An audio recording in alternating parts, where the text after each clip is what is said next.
Good morning, fellow dragon fruit growers. This is Paul, and today I'm going to talk about Leo's dragon. Now, I should say Leo's dragons because he created several different hybrids. The one I'm going to focus on today is the hybrid he did back in November 2005, and it was Selenocereus megalanthus crossed with Hylocereus costarricensis. Now, the best flavored fruit, they say, is a magenta-fleshed one, but here are 8 different seedlings of his, and he had about a dozen in all. Now this first one, I labeled A, you can see puts on a nice protective coat, and it's quite a rapid grower. The spines are small, and it's already about 5 feet in height or length. The second one, I labeled B, you can see the ribs are different, and the spines are slightly longer and darker. You see them there? C, which I gave to my friend Tom to try out in his garden, is nice as well. It's a fast grower, but the spines are a little shorter. So we'll see how this one turns out in time. That's C. D is very interesting. It's spinier, and it hasn't rooted yet. It's been in the greenhouse, but it's gonna bounce back. And the one I'm most excited about are these two here. Now this one hasn't rooted either yet, but look at the spines on that. Get a better angle. And these are all sister seedlings. So look at the spines on that one. And the coating. Now this next one, F, puts on a really thick protective coat. And it's nice and spiny as well.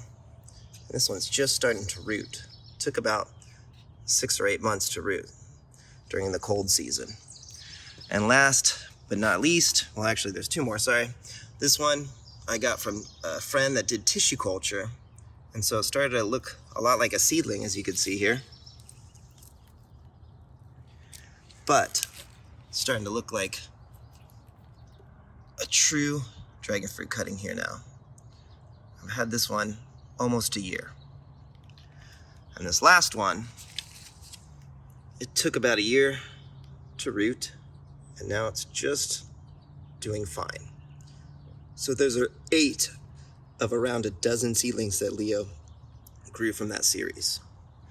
Now, he created many other hybrids as well. Here's a Yala crossed with Hylocereus undatus. Doesn't have much of the Yala traits. Some people say Jala, J-A-L-A. And then here's another one, which is a G2 crossed with Hylocereus undatus. So definitely a talented rare fruit grower. He even did this one over here. Let me show you. Excuse the mess. I'm gonna get all this dialed in this spring and plant a lot more varieties. But here's another exciting one. This is 7S, Paul Thompson 7S crossed with Neon.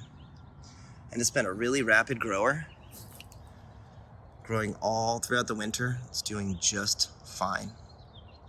I do have one of the parents over here, Paul Thompson's missing 7S, is not so missing, as you can see. And this is doing really well. Hopefully I'll get to try a fruit this season if I get lucky. If not, definitely next season. But it's definitely different than Sugar Dragon. And they say the flesh of the fruit is a darker red than Sugar Dragon, or 8S, I should say. So there you go. Give us a like and a subscribe. Thanks for your time. Have yourself a wonderful day. Take care.